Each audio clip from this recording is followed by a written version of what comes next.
నమస్తే, welcome to four sides TV.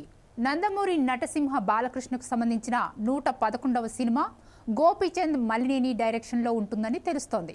అఖండ 2 తర్వాత బాలయ్య చేసే సినిమా ఇదేనని ఫిల్మ్ నగర్లో టాక్ వినిపిస్తోంది. ఆల్రెడీ బాలకృష్ణతో వీరసింహారెడ్డి అనే సినిమాను చేసిన గోపీచంద్ మలినేని ఈసారి బాలయ్యతో హిస్టారికల్ మూవీ తెరకెక్కించేందుకు ప్లాన్ చేస్తున్నాడని చెప్పుకుంటున్నారు. ఎన్బీకే 111వ సినిమా విషయంలో సెట్స్ మీదకు వెళ్లకముందే సినిమాపై హ్యూజ్ బజ్ క్రియేట్ అవుతోంది. వీరసింహారెడ్డి సినిమా తర్వాత సన్నీ డియోల్తో జాట్ అనే సినిమా తీసి హిందీలో సూపర్ హిట్ అందుకున్నాడు దర్శకుడు గోపీచంద్ మలినేని. ఇక నెక్స్ట్ బాలయ్య సినిమాతో ఈసారి పాన్ ఇండియా అటెంప్ట్ చేయనున్నాడని తెలుస్తోంది. బాలకృష్ణతో చేసే సినిమా కోసం ప్రస్తుతం లొకేషన్ వేట్లో ఉన్నారట గోపీచంద్ మలినేని. రాజస్థాన్ కోటలో తన టీంతో కలిసి లొకేషన్ సెర్చ్ చేస్తున్నట్టు సమాచారం. త్వరలోనే ఈ సినిమా సెట్స్ మీదకు వెళ్లబోతుందని తెలుస్తోంది. డైరెక్టర్ గోపీచంద్ మలినేని బాలయ్యకు వీరాభిమాని.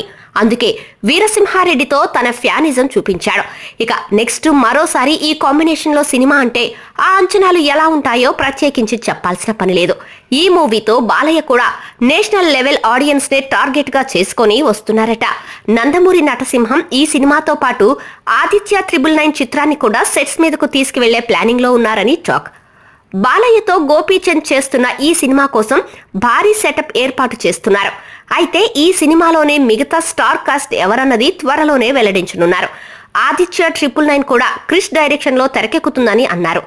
ఈ సినిమాకు సంబంధించిన అప్డేట్ కోసం నందమూరి ఫ్యాన్స్ యాంగ్జైటీగా ఎదురు చూస్తున్నారు. బాలయ్య బాబు హిస్టారికల్ టచ్ ఉన్న సినిమాలకు పర్ఫెక్ట్ యాప్ట్ అనిపిస్తారు. ఆయన 100వ సినిమాగా గౌతమిపుత్ర శాతకర్ణి అనే చిత్రంలో నటించిన సంగతి తెలిసిందే. ఇప్పుడు గోపీచంద్తో 111వ సినిమాగా మరో క్రేజీ అటెంప్ట్ చేస్తున్నారు. కాకపోతే ఈ కథను దర్శకుడు గోపీచంద్ మలినేని ఫిక్షన్ కథగా రాసుకున్నాడా లేదా ఏదైనా రిఫరెన్స్తో మొదలు పెడుతున్నారా అన్నది తెలియాల్సి ఉంది. ఇకపోతే ఖచ్చితంగా బాలయ్య హిస్టారికల్ మూవీ అనేది సిల్వర్ స్క్రీన్పై క్రేజీ సినిమాటిక్ ఎక్స్పీరియన్స్ అందిస్తుందని ఫ్యాన్స్ భావిస్తున్నారు.